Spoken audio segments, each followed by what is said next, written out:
Nearly everything we hear, see, read, dare I say, put out into the world, our own messages, are spam. All right, we are back with another reflection on the daily Vedantic.tdv. In today's reflection,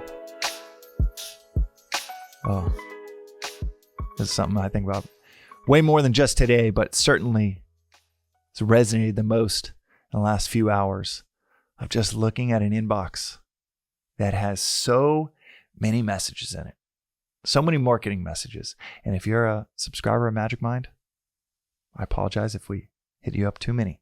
So let me say that again, too many times with marketing messages. You can write me a note, James@MagicMind, if we do. That is certainly possible. But in looking at all of the emails that any modern inbox has, all of these requests from people for things that they want you to do for them,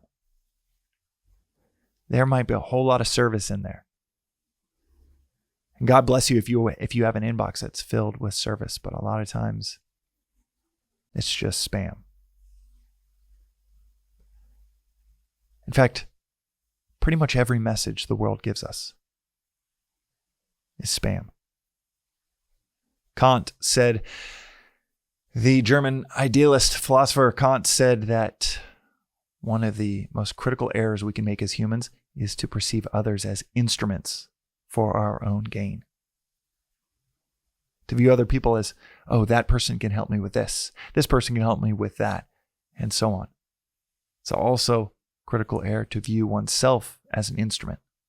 Let me use up this body, and I'm going to get what I really want.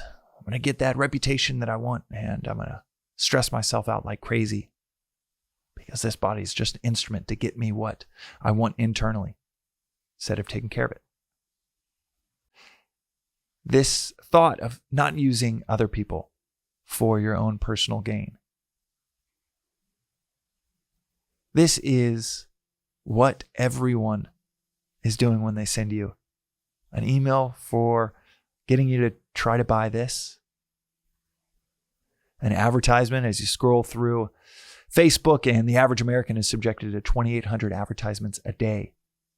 When I saw that was like 5 or 6 years ago. Who knows how many we're subjected to today? 4 hours of TV, 3 hours of social media, 30-minute commute there and back. The inbox, your marketing emails in the inbox, maybe from Magic Mind. But that is insane. 2,800 advertisements a day. But that's the explicit advertisements. What about the friend that's posting about that vacation, making it seem like their life is perfect? What about that conversation with the family member where they don't mention what's really going on, but they're just getting you ready for a request to help them with X, Y, or Z? Or you're a relief valve for that other person's stress at work, and they vent to you, and they're using you and your ears to get a load off their chest. Nearly everything we hear, see, read, dare I say, put out into the world, our own messages, are spam. Spam is this meat-like product with a few different ingredients that make it one of the most ultra-processed foods out there. It's a meat-like product with a little bit of pork, a little bit of meat in there, but nearly no nutritious value. It's like eating cardboard. It fills the stomach a little bit, but hardly a healthy diet. It's often described as, the marketing messages that we get in our inbox are often described as spam from a Monty Python skit, a comedy skit, where the word spam is just used over and over and unrelentingly and unsolicited in a conversation. And that's what these email messages are. In a way, both are true. The messages we're getting from the world we live in, whether it's those 2,800 explicit advertisements, the 500 implicit advertisements from the friend and their vacation photo, either or anything in between. It's not only not nutritious, but it is also just as unsolicited. It interrupts our thought flow. It interrupts our peace. Maybe it interrupts the work that you're in as you get pulled into a marketing email of someone or some company wanting you to do something for them. This is very different than the peace and stillness that either comes from a clean, empty inbox or more spiritually, philosophically, from the stillness in the early morning. Before the thoughts, the messages start to pile up of what others want you to do for them. Nearly everything, every interaction, message, like I said, nearly all of it is spam in the world we live in.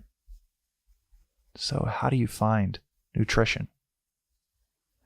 How do you find wisdom and development that you are soliciting?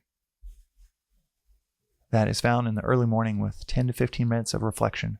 As I say on this podcast often, it could be any author that speaks to you. I think one of the best ways to reflect in the morning, and I always have it right next to me here, Vedantic treatise, which is linked in the show notes. That is the beginning to end, soup to nuts compendium of the philosophy of Vedanta, 2 to 3 pages max, 2 to 3 pages a morning before the world pulls us out of ourselves, starts to spam us like crazy. There will still be some resonant spam from the day before, the week before, whatever knots we might have tied ourselves into with our myriad desires. But at least there is a little bit of breathing room, a little stillness and thought space in that early morning period. Quite literally, before you open up your email, before you look at your texts, your phone, before you lift up your head and everything you see is spam. That's today's reflection on the Daily Vedantic. We'll see you next time.